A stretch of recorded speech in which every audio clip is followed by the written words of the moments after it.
It was his love of the ocean state and for the business famous for the awful that led Wes Carr to the URI College of Business to study management. I had worked all through high school at the Newport Creamery and actually became an assistant manager.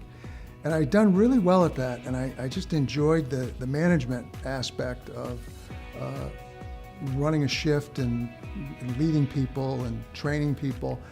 And so I thought business was a real natural spot for me. But it was an accounting class that made him change his major and change the course of things to come. And I remember one day sitting in the union, and my best friend here, Billy Moffett, told me that accounting people make a lot of money, the partners in those firms. So that was it. You know, I was getting an A in accounting, and I loved it, and I thought it was a great way to start a career. So I switched to become an accounting major.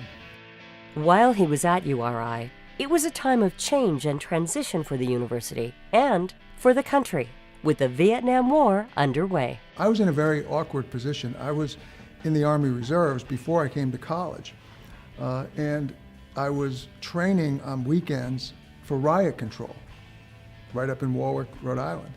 And then we'd come back to school and it'd be the people, we didn't have riots here, but there were protests and talk of riots, and it was just a very strange time. There were plenty of good times as well that led to lifelong relationships, including meeting his wife, a physical education major. 48 years ago on a blind date, went to a fraternity party, and I immediately fell in love and knew this was the girl. She was an all-American girl and pretty and just great personality, wonderful smile.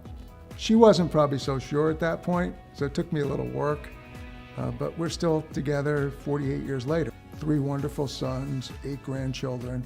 Even now, we still enjoy the same things. We have the same outlook on life and the things that we like to do. In the late 1960s, the anticipated path for an accounting major from URI was to get a job in an accounting firm.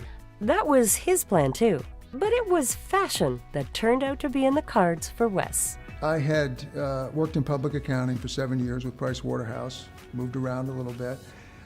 And then when I went to Jones, which was just about 25 years ago, there was a wide opening for managing the operations of the business. So I just did it. And then when the CEO slot came up, the board asked me to take that job. It certainly wasn't anything to do with my fashion sense. While leading a Fortune 500 company, Cart had the opportunity to use his public speaking skills on many occasions, including national TV. I made my mind up.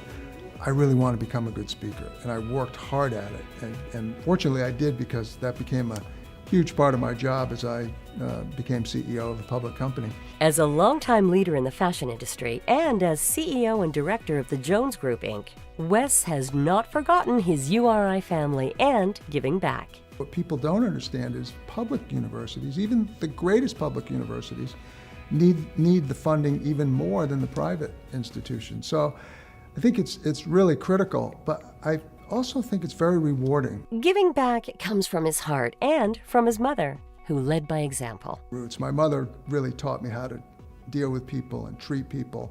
She was a matron at the Women's Reformatory in Rhode Island for many years, and she would get letters and all kinds of response from inmates and former inmates who wanted to keep communicating with her, because she treated them the way she treated everybody.